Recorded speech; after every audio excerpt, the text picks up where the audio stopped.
It's smokescreen season. A new rumor surfaces that the Wizards potentially are linked to trade talks regarding Darius Garland from Cleveland. Here to tell you right now, this is a bunch of nonsense.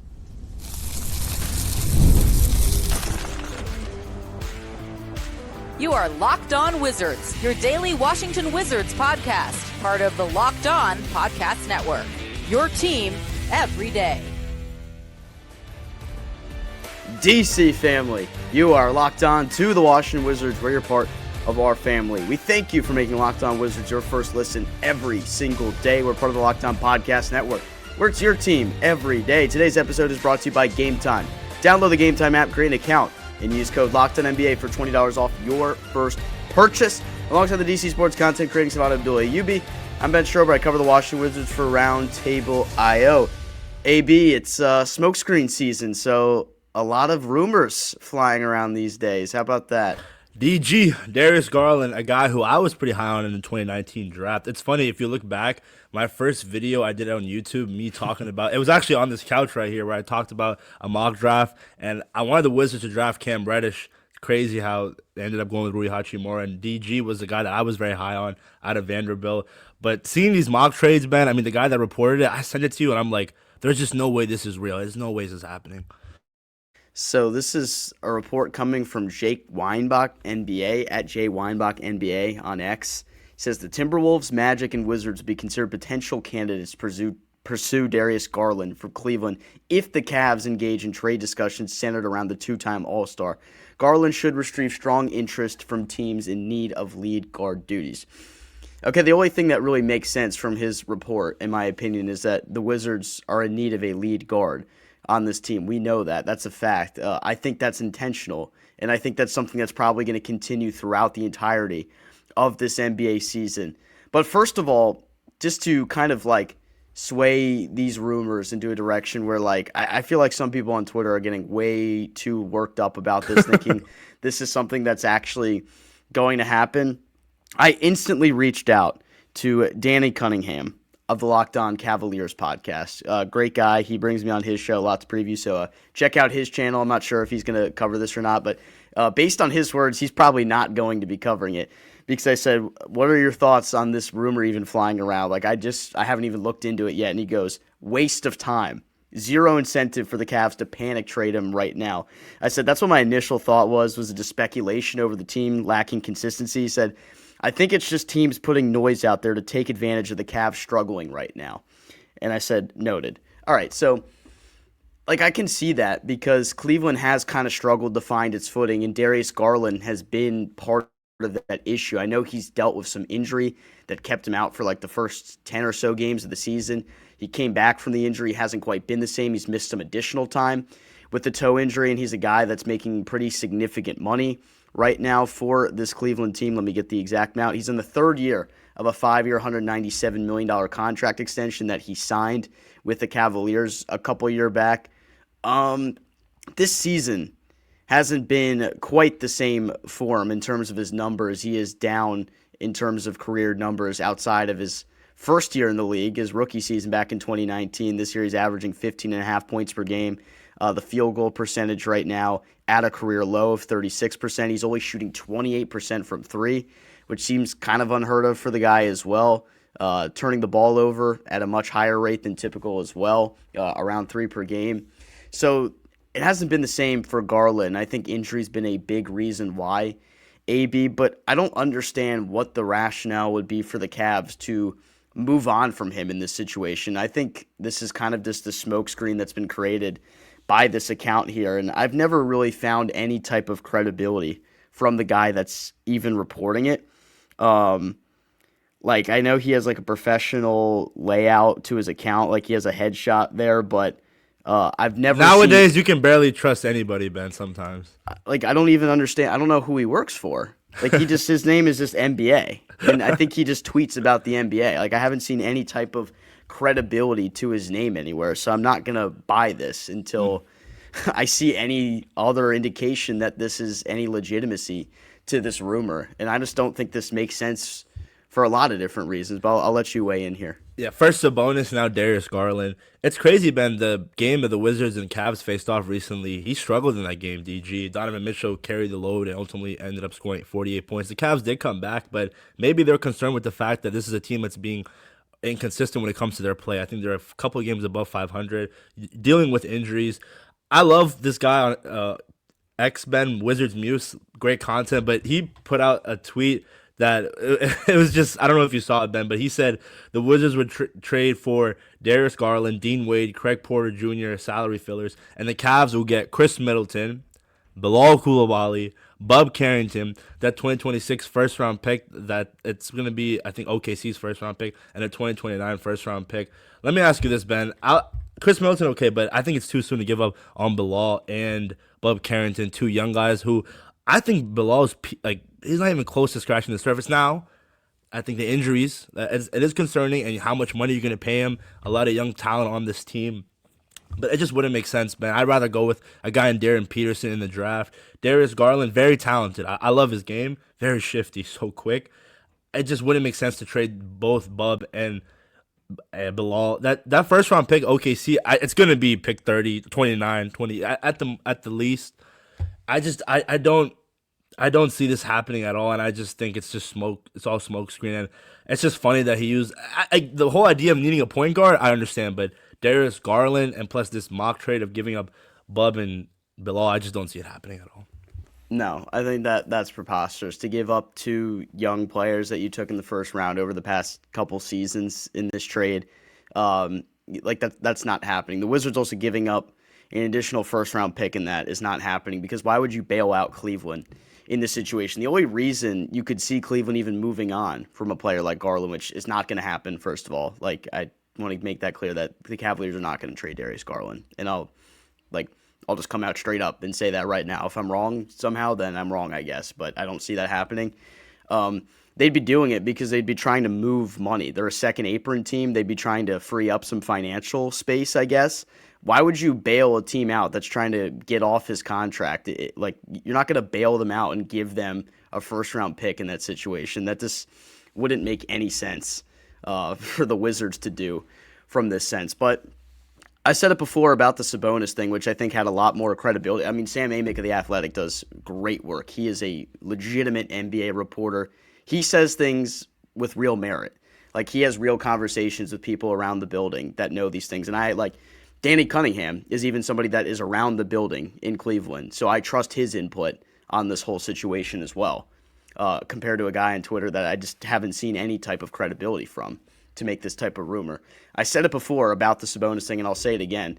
I don't think the Wizards should make this type of move until the offseason, when you know what your biggest need is going to be. Because if you do land Darren Peterson this draft, then you run into another point where, where does Garland fit in that situation? Maybe he would fit in playing at the 1, and then you'd have Peterson playing the 2. But then what are you doing about Trey Johnson, who you just took with the 6th overall pick a year ago? So a lot of this isn't adding up from a sense. I know the Wizards are going to have to take on a bad contract. They're going to have to take in some money, because that's what happens when you have all the cap space freeing up. You have two over $30 million players on your team right now that are your old veterans, are almost like your tank anchors in a way right now in McCollum. I like that, tank anchors. Yeah, there's somebody that comments that all the time, so I stole that one from him. But with those guys going to be out the door after this season, or probably before that at this point, you're not seeing a situation where they're not going to take in some new money. They're going to add new money to their books. That's the whole reason why you free up this flexibility. But they're going to want to get assets in return for it. And I don't think it's going to be like a type of player like Garland, where you add him to your team as a 25-year-old who's going to make instant impact. Maybe they do something like that during the summer. I don't foresee this happening during the year. But what we do know, and I'll put this out there because Varun Shankar, the Washington Post, has said this. He said this to me. I've heard him say this on his podcast as well, is there's not much interest around the league in CJ McCollum unless the Wizards are taking in a multi-year salary in return. You're not going to see a straight-up player for pick situation for CJ McCollum, and that's to be expected with the type of money he's making. But the Wizards are going to have to make a bigger financial commitment and put someone on their books on a multi-year deal in order to get that deal done. So I think people should just kind of keep that out there, keep that in your minds. At this point, Ben, you just want draft capital. You want obviously we're going to have that salary cap that you're going to take as a hit. But right now, from what we've seen from Will Dawkins, and down the line, there's going to be a point where you have all this draft capital, and then I always alluded to the fact that you make that Donovan Mitchell type move where you're maybe competing for the playoffs, but this is a guy who can put you over the edge and make you competitive in the Eastern Conference. And who knows with Giannis Antetokounmpo's situation, if he's dealt, Milwaukee's going to be rebuilding. The Knicks right now, we'll see what happens tonight, Knicks and Spurs. You want to make sure that you're competitive within these next 2 to 3 years. Next year, Ben, we can't use the excuse or justifying tanking. There's going to be a different theme that we're going to have to follow, because I always go back to the fact Ted Leonsis doesn't want 2 rebuilding teams once Ovechkin retires, and Wizards fans are just fed up. You see how empty Capital One Arena is. You see all the away fans. They need to see some form of progress, and we're hoping we'll see some flashes of that in the second half of the season when young guys are playing a lot more. But at the end of the day, guys like Darius Garland, it just wouldn't make any sense. It's bogus. We're probably going to get so many comments talking about, this is a waste of a video. It's not a waste of a video. Wizards fans are on social media saying that, hey, this is a possibility. We're here to tell you, Sabonis, Darius Garland, not happening. Yeah, you couldn't have said it any better than you just did, APO. I'm sure we'll see the comments about that. Moving on, something people who aren't interested in the trade rumor, I guess, because it's bogus. Will Dawkins joined the Sports Junkies today. He gave some updates regarding some of the injured Washington Wizards. I want to break that down for you when we come back. When Skims announced they were making underwear for men, the reaction made perfect sense. People have been talking about Skims comfort for years. Most guys, though, stick to whatever they've been buying since college. The same fits, the same waistbands that roll, and a whole lot of settling. Skims Men's changes that. One upgrade, and it's obvious why everyone's been talking. They're designed to feel good, fit right, and actually stay put. No slipping, no sagging, no adjusting. Just genuinely great underwear that makes you feel confident and comfortable. My favorite pair is these Stretch 5 boxer briefs that stand out to me because of the fit and the fabric. It's soft, supportive, and comfortable all day long. They don't ride up, they don't lose their shape, and they hit exactly where they're supposed to on the thigh. Whether you're working, traveling, working out, or just hanging out at home, these feel better than anything you've ever been used to. I didn't expect underwear to be a game changer, but Skims completely surprised me. Shop Skims Men now at skims.com, and when you place your order, choose podcast in the post-purchase survey and select our show, Locked On Wizards, from the drop-down menu to let them know that we sent you. Plus, the Skims holiday shop is open, so if you're looking for the perfect gift this season, Skims has you covered. Ben, before we start this, shout out to you. I saw EB calling you the greatest Wizards analyst out there, jokingly talking about how you're the only one that watches this team, and rightfully so, man. I'm kind of in there too, but the fact that we're out there trying to cover this team when not many people out there on social media are talking about it, we just got to keep on fighting. Yeah, that was a wild way to begin the interview. So the whole interview was crazy at the start, because I guess he was listening beforehand, and the junkies were talking about Christmas trees and putting trains around Christmas trees and, you know, all that holiday festive stuff. And Will was like, oh, I learned something from you guys. Like, I need to get a train around my Christmas tree. And they were talking about that. And then EB's like, so my nickname on the show, for people that don't listen, is Unfunny Ben, for whatever reason. We'll leave it at that. But he's like, Unfunny Ben, he is the #1 Wizards analyst. And Will's like, yep, you know, he's locked in. That's a good name for him because of his show. So that started off with a banger right there. But he gave some updates today that I actually want to go through, all jokes aside, about the beginning of that interview, which was very, very funny. I had a lot of people that texted me right away after that one started.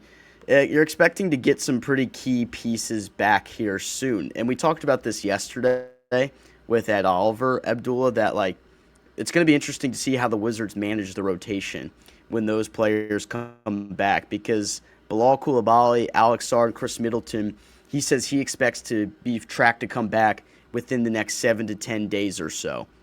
So when you come off your second road win, 4th overall win of the season, like you're at a point where, okay, like you're starting to find your footing a little bit in terms of like what you're doing rotationally. But with the injuries that have happened to this team as of recently, it's made it interesting because you've had the young guys like Will Riley and Jameer Watkins step up in a big way. But then if you're going to get these three players and Sarr, Coulibaly, and Middleton back into the fold, you know Middleton's going to start. Bilal probably going to start as well. Okay, that makes sense. Then you're kicking Champagnie out of the lineup, who you know is going to play minutes for this team. You're going to have that type of rotational change as well. I don't know how they're going to end up managing it because like there are a lot of minutes to go around, and if like we're really this meritocracy type of rotation at this point, like that's what we preach and that's what we're seeing from Watkins and Riley. You can't remove those guys from the rotation completely, but how are they going to manage it is what I'm wondering. It's a bad look, man. I'll tell you this right now. If Coach Brian Keefe only gives garbage time minutes to Will Riley and Jameer Watkins when those guys come back. All respect to Khris Middleton. Love we're hoping that Bilal is that guy here in DC. Was the first draft pick of the Will Dawkins era. But how Will Riley and Jameer Watkins is playing, there is no doubt that they deserve those minutes. Going back to the whole meritocracy, Will talking about how minutes are going to be earned, not given. It would be doing a disservice if we would be having those guys, those young guys, only playing garbage time minutes. Look at it, Jameer Watkins. Recently, just defensively, 15 points. A guy who can also rebound as well, the 6'11 wingspan. Will Riley, we want him to be a guy who can score at all three levels. The wingspan also is there. The playmaking is underrated too, and we're just scratching this. We're just scratching the surface with that. I think if you coach Brian Keefe, it's a tough test, and he's going to be asked about it, man. And on top of that, the whole Cam Whitmore situation, it is what it is. But with the amount of guys that you have, we'll see. It's probably going to be easy in the second half of the season because one or two guys will be traded, hopefully. It just Wizards fans are already upset at the coach, Ben, but it'd just be another piece to the layer if you bench Will Riley and Jameer Watkins, especially if they get limited minutes. If JC, Ben, goes back to how his minutes was in the early on this season, I'm going to be frustrated. Yeah, no. I mean, can you imagine him going back to like DMPs or only checking in for the last 30 seconds of a quarter? Because that stuff was ridiculous. One thing that Dawkins said about Riley that was really interesting, and this stands out to me because if we're like rewarding players based on their practice habits, right? I mean, that's been a big theme of conversation over the last week because of the alleged stuff that's come out about Whitmore. I mean, I still think a lot of that practice stuff was false that came out from Dallas, but, you know, it's in the past at this point. Dawkins said, I love Will Riley's approach. There's a few guys that are in the gym all the time, morning, noon, night. He's one of those guys.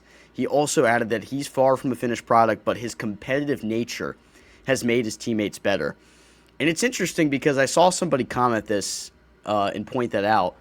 And now that I think about it, I do see it as well that Bub has played a lot better since you've seen Watkins and Riley inserted into the lineup and playing more significant minutes. Like when those guys are on the floor together, you've seen more production out of Bub. You've seen a lot of production out of everyone. Heck, we've seen the best defensive performance of the entire season. 89 points.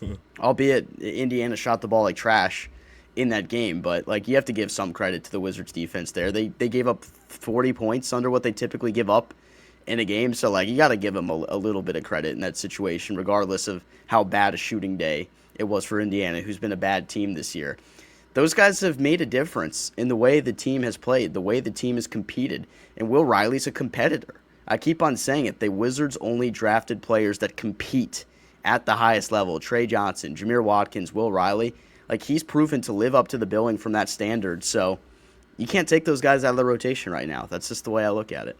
Yeah, and with healthy guys, with Corey Kispert coming back, man, I want to see how he handles the situation that he's going to be dealt with, because he was hooping before he got hurt. There was that Bulls game, the Hawks game. He was on fire, 3-point shooting wise. How does Trey Johnson look with everyone back healthy? Because that's one I always talk about. How he's the silver lining, man. The second half of the season, I expect a big usage of Trey. I don't want to see him only getting 15 to 17 minutes. Now, if he's dealing with an injury, minute restriction, okay, I understand. But if he's completely fine, all the attention should be on this kid. And then you can obviously point towards Alex Sarr, Bilal, Keyshawn George. When it comes to the vets, I understand they have this respect, but priority, at least for us Wizards fans and people that cover this team, they don't seem long-term solutions here in DC, and that's expected. I think we all know that they were brought here for that specific reason. And if young guys get DMPs, it wouldn't make any sense, especially if they're going out there and ball. I mean, Jameer Watkins did a good job of, even though he had 48 points, Donovan Mitchell had to actually go out there and try and give that effort, where if it wasn't Jameer Watkins, probably score more than 48. You know, it's 48 points. It is what it is. But this Wizard squad, 89 points, I'll take it, man. Since 2021, the lowest point total that we've given up, you love to see it. And I can't wait to talk about the Spurs game, Ben, because who the heck is going to guard Wembanyama if Alex Sarr is not playing? Yeah, That seems like an almost impossible task. It's gonna be kind of almost funny to see maybe, but I'm looking forward to it. Let's take our last break. When we come back, we'll wrap things up here on Locked On Wizards. The World Cup is coming back to North America for the first time since 1994, and with 48 teams for the first time ever, it's going to be massive. But let's be honest, getting tickets is usually the hardest part. That's why the Game Time app is clutch, finally giving fans a real advantage when it comes to snagging seats. With Game Time, you can track price drops in real time, get alerts when great seats open, and buy tickets the moment they hit the app. It puts the power back in your hands, and it makes going to the World Cup realistic instead of possible. You pull up the app, and the layout makes it so simple to scroll through matchups and compare seat views. Pick a game, tap a section, and have your tickets locked in within minutes. No confusion or no hunting for the fine print. The seat view feature is a game changer. You literally see what the pitch looks like from your exact seat before you buy it. Prices include fees up front, which I love. No last-second surprises at checkout. Take the guesswork out of buying World Cup tickets in every match, concert, or event with Game Time. Download the Game Time app, create an account, and use code LOCKEDONNBA for $20 off your first purchase. Terms apply. Again, download the app and make an account, and use code LOCKEDONNBA for $20 off with Game Time.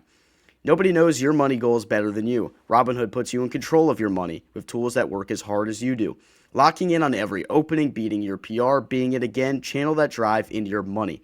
Robinhood puts you in control of your money. Trade stocks, ETFs, options, futures, and crypto all in one platform. You can now build and execute your own trades from a desktop with Robinhood Legends advanced tools, or take advantage of the new Robinhood strategies with a tailored portfolio managed by a team of experts. You expect more from yourself. Expect more for your money. Get started today at Robinhood.com/yourmoney. Again, that's Robinhood.com/yourmoney. Your money, your move. Man, I just keep on thinking like all week about the Spurs game. And then you got the Knicks and Spurs playing in the NBA Cup final tonight. I barely watch any of the NBA Cup, like in all honesty, because it's dumb. We won our first one. That's all that matters. We won one. That's cool. But I'm actually going to tune in to this game because Knicks, marquee team, like love watching the New York Knicks play. Is that game a home game for the Knicks? Let me double check real quick. Do they play? Yeah, it is at the Garden. Okay, so like that's exciting. An NBA Cup final game. I said it all postseason last year. When you see New York lively at Madison Square Garden during the NBA playoffs, like basketball is in a better spot at that point. So this will be exciting to see. You get to see one of the better young players in the whole world, and Victor Wembanyama go at it. He's just coming back from injury recently. They're fresh off a win over Oklahoma City, handing them their second loss of the season, not second straight. Second loss in 26 games, not second straight. It's crazy to see how good OKC is doing. Both teams are 18-7, and I said before the season, man, that the Spurs, I understand how great the Thunder are, but the Spurs can be a team that gives the Thunder fits because Wemby is just that good, and there is no way to guard him. You just have to try to limit him. I just don't understand why we're playing San Antonio twice in the same week within a 4-day span. Yeah, or 3-day span. You play him Thursday, Friday, Saturday. You're not playing Saturday. You're on the road in Memphis, or you're at home. No, you're on the road in Memphis, and then you're home the next day against San Antonio, which is very, very interesting. That the NBA wants to see the Champagny brothers go at it, and Wemby in DC. I mean, he had his career high last year against the Wizards, right? Yeah, I think that was in San Antonio, though, if I'm not mistaken, right? And that was the game where Jordan Poole had like 40, right? Probably. I think so. I think you're right. So it's going to be exciting to see the way that stacks up, but is Bagley going to be able to hold his ground against Wemby? Because Bagley, he's been great this year in terms of what his role needs to be, but like in all honesty, defending is probably still the weakest part of his game. He's not like the worst defender, but I wouldn't really say he's like a plus defender. He can rebound for you, which is good. But just having somebody that can even match up with a guy like Wembanyama, I don't think many people in the league can do it. I really hope he doesn't drop 50 points on us, though, again. This is what you do. You get Vucevic, put Marvin Bagley on his shoulders, stack him up, and that's how we can guard Wemby.